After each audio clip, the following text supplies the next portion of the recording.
Amis patriciens, bonjour.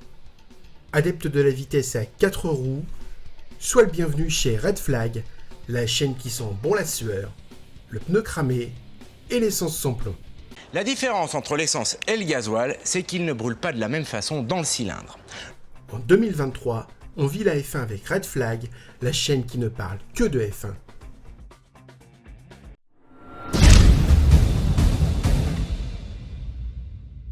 Au moment de franchir les portes de Milton Keynes sur son char doré, tandis que Checo El Mariachi Pérez, tendant au-dessus de sa tête une couronne de laurier, lui murmure « Arc Starpeia Capitoli Proxima », qu'on pourrait traduire par « La gloire est éphémère », Max Verstappen se prend à rêver. Et si Red Bull réalisait la prédiction de George Russell, à savoir que l'écurie austro-britannique put remporter tous les grands prix de la saison 2023. Bon, en 1988, même le duo Senna-Prost n'a pas réussi le grand chelem, n'ayant remporté que 15 courses sur 16. Alors les 57 grands prix de cette année, je reste dubitatif. Pour les journalistes qui n'auraient jamais ouvert un Becherel, je précise que dubitatif ne signifie pas éjaculateur précoce, mais que je m'interroge sur la capacité d'une écurie à remporter tous les grands prix d'une saison, qu'elle soit Schumacher-Ferrari, Vettel-Red Bull, Hamilton-Mercedes ou Verstappen-Red Bull. Chaque année, c'est la même chose quand un pilote atomise la concurrence au premier Grand Prix. On a vu ce que ça donnait l'an dernier pour le pauvre Charles Leclerc, triomphant lors des premières manches et désespéré une fois passé le cap de la mi-saison. Point de triomphalisme du côté de Silverstone, Monsieur Alonso, il est encore un peu tôt pour faire d'Aston Martin un top team ou voir El Matador planter des banderilles sur le capot moteur de la vache sacrée de Maximax. La dernière demi-seconde, on le sait depuis longtemps, est la plus compliquée à aller chercher. Alors oui, du côté de Milton Keynes, on s'est vu pénalisé en temps de soufflerie, ce qui confère un avantage aux autres pour tenter de rattraper leur retard. Oui, mais temps de soufflerie ne signifie pas temps de développement réduit. Et pendant que les aérodynamiciens n'officieront pas en soufflerie, on peut compter sur Adrian Newey pour épuiser son staff sur la planche à dessin et maximiser le temps de soufflerie. D'autre part, développer une F1, ça ne veut pas uniquement dire bosser l'aéro. Ça signifie développer les suspensions, l'intégration moteur, la réduction du poids des pièces, le refroidissement interne. Il y a d'autres domaines à développer sur une auto que son aérodynamique. Et là, ça va pas chômer pour les hommes de Christian Horner. Et Ferrari à Maranello, Frédéric Vasseur a exigé une enquête concernant le DNF de Leclerc, le manque de rythme de Sainz, le manque de rythme tout court, l'usure abusive des pneus, enfin tout quoi. C'est plus compliqué que ça. À Maranello, on n'en est déjà plus à évoquer un éventuel titre, mais à faire mieux que l'an dernier. En même temps, l'an dernier, en 2022, ils ont fait P2 aux pilotes et P2 aux constructeurs. Alors faire mieux, on va pas se lancer dans une comparaison stérile avec la saison précédente, tant il est vain de comparer deux saisons qui se suivent, et c'est pas Sir Lewis Hamilton qui me contredira. Mais je m'inquiète. Bah oui, même si je tire à vue sur une ambulance, ce qui convenons-en est assez minable, d'autant que l'ambulance elle est 4 pneus crevés, je suis comme la Gazzetta dello Sport. J'aime Ferrari. Je veux que Ferrari gagne, parce que c'est sympa, que les gars bossent dur, que j'apprécie Leclerc et Sainz, et que quand Fred Vasseur dirigeait ART en GP2, je me demandais par quel miracle ce gars-là ne dirigeait pas un team de F1. Parce que Ferrari qui gagne, c'est bon pour la F1. Pas tout, comme à l'époque du triumvirat Schumacher-Todd Brown, mais un peu quand même.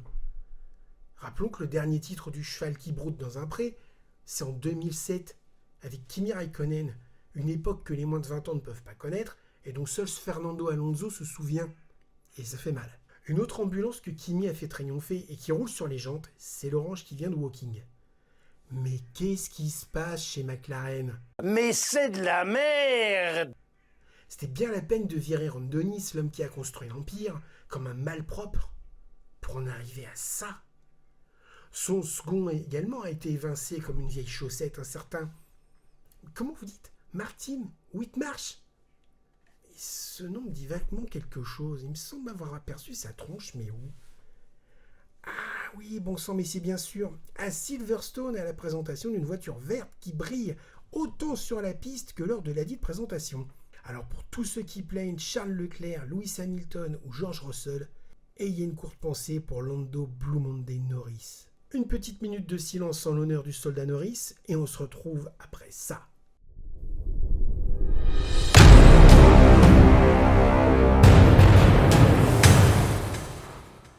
Et Mercedes, manifestement, repeindre la voiture en noir ne la rend pas plus rapide.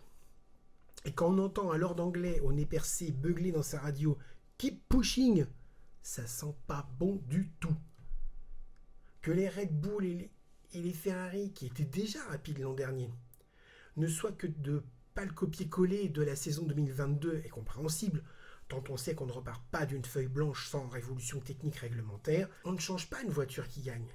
Mais là, quand on a vu à quel point le concept du zéro ponton a été le plus gros raté de Mercedes, et de loin, on peut se demander, quand on est les seuls à partir à droite quand tout le monde part à gauche, pourquoi? Chez Mercedes, on ne change pas une voiture donc. Blague à part, comme les Allemands sont d'énormes bosseurs, on planche déjà sur une W14B avec des pontons et avec Lewis Hamilton. À propos, un petit détail que j'adore sur cette voiture, la petite étoile rouge, hommage à Niki Computer Loda.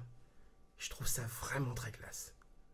Comme quoi la F1 a parfois de la mémoire. Et Alpine. Perso, depuis dimanche, je fais hyper gaffe. Je roule super doucement, je m'arrête à l'orange, je roule 10 km/h en dessous de la limite. J'ai tellement peur que Ocon prenne 5 secondes de pénalité. Je pense que la poupée vaudou de Gasly fonctionne pas mal. Et As. Des pilotes valeureux, rapides et expérimentés, un patron bienveillant, plus Mick Schumacher. Et pourtant, pas de rythme, pas de perf, et donc pas de points. Étant donné la capacité de développement du team, je le sens assez moyen cette année. Williams, oui, ils ont enfin 2 pilotes. Un peroxydé souriant, rapide, efficace, et un américain, plutôt beau gosse, qui semble déjà relativement proche de son coéquipier. Logan Wolver Insurgent nous a semblé plutôt propre et efficace. Non seulement il termine, mais en plus de ça, il termine bien. On en oublierait presque Nicolas Latu.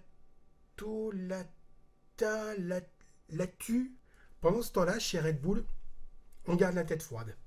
Et Helmut Marko n'a pas encore validé son panier de 1500 t-shirts et casquettes Max World Champion 2023.